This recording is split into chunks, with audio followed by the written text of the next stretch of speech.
Dear students, in this video I am going to discuss the next part of the chemical reaction of metal and non-metal. Okay. Now, reaction with water. Generally, metals react with water to form metal hydroxide and hydrogen gas.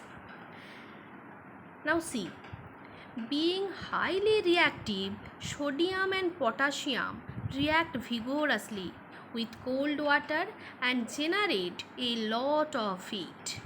In fact, they sometimes catch fire if left exposed to the air and produce intense heat.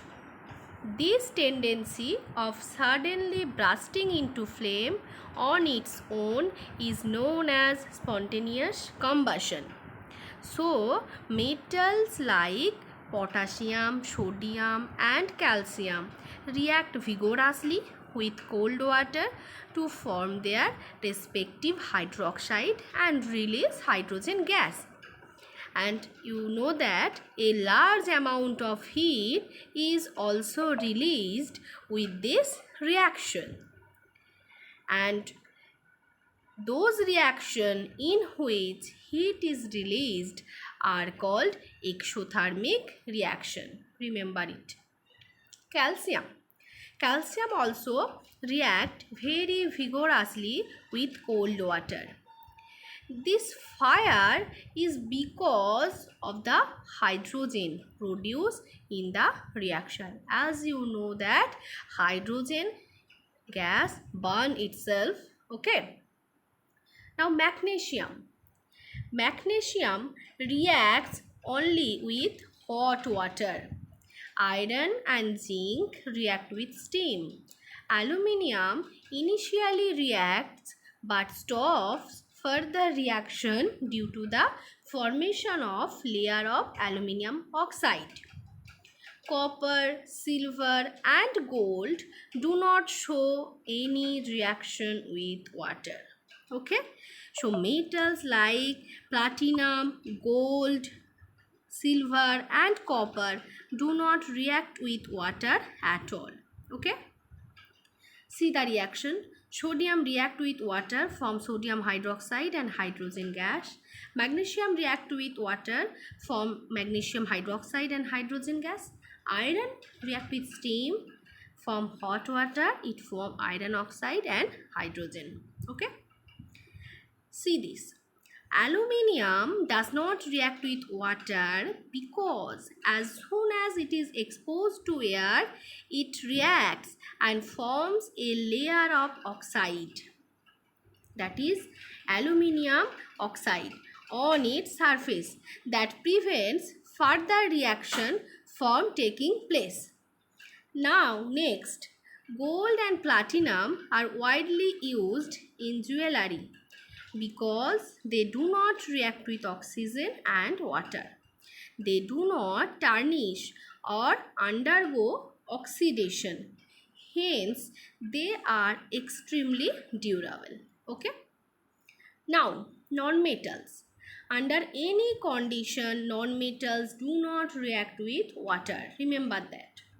Phosphorus, a very reactive non-metal, can catch fire when exposed to air, is usually stored in water as it does not react with water. So generally non-metals do not react with water, though they may be very reactive in air. Such non-metals are stored in water. For example, phosphorus is a very reactive non-metal. It catches fire if exposed to air. To prevent the contact of phosphorus with atmospheric oxygen, it is stored in water. Okay. Now, you already know about rusting of iron and corrosion of copper. Again I remember you. The process in which atmospheric moisture and gases slowly eat away the surface of metals is known as corrosion. So corrosion is occurred due to the reaction of metal surface with atmospheric moisture and gases. Okay. Rusting of iron. Iron reacts with oxygen in the presence of moisture to form rust. Rust actually a brown color flaky substance.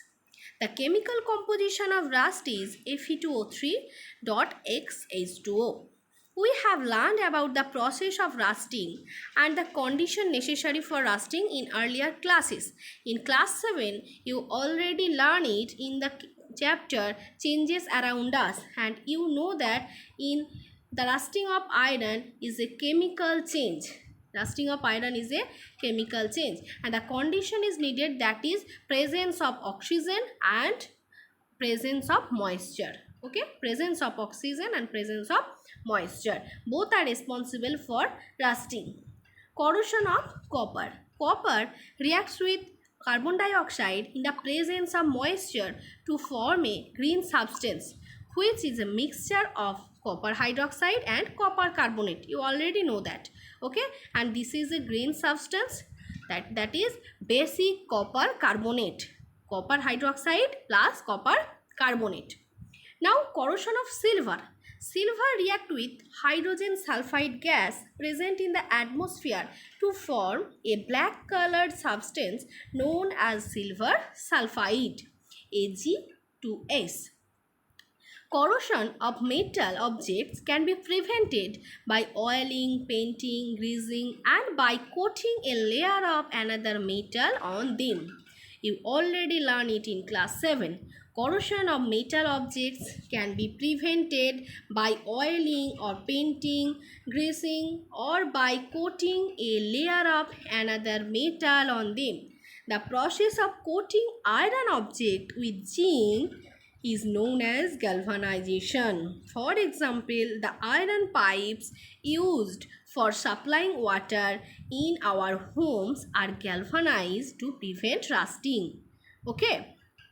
Now, come to the point, reaction of metal with acids. Most metals react with dilute acid to form corresponding salt and release hydrogen gas. The hydrogen gas produced can be tested by bringing a lighted matchstick near it, as the gas burns with a puff sound. Metals react with different acid to form different salt. So generally metals react with acid to form their corresponding salt and hydrogen gas, and this hydrogen gas can be tested by bringing a lighted matchstick. As you know that hydrogen gas itself burn with a pop sound. Okay. Now reaction of sodium and potassium with acid is very fast and vigorous, whereas the reaction of other metals with acid is comparatively slower. Sodium reacts with dilute sulfuric acid to form sodium chloride and hydrogen gas. Similarly, magnesium reacts with dilute hydrochloric acid to form magnesium chloride and hydrogen gas. Now, magnesium also reacts with dilute sulfuric acid to form magnesium sulfate and hydrogen gas. Zinc react with dilute sulfuric acid to form zinc sulfate and hydrogen gas. Aluminium reacts with dilute hydrochloric acid to form aluminium chloride and hydrogen gas. Remember that copper and silver do not react with dilute acids, but they react with concentrated sulfuric acid to form their respective sulfate, sulfur dioxide gas, and water. So copper and silver do not react with dilute acid but react with concentrated sulfuric acid to form their respective sulfate, sulfur dioxide gas, and water. See, copper react with concentrated sulfuric acid, it form copper sulfate plus sulfur dioxide gas and water. Silver react with concentrated sulfuric acid, it forms silver sulfate, sulfur dioxide gas, and water. Remember that gold does not react with acid. Gold does not react with acid. Now non-metals generally do not react with dilute acid. Some non-metals like carbon, sulfur and phosphorus react with concentrated acid to form their respective oxide. Okay. So non-metals generally do not react with dilute acid. Some non-metals like carbon, sulfur, phosphorus react with concentrated acid to form their respective oxide. Now reaction with bases.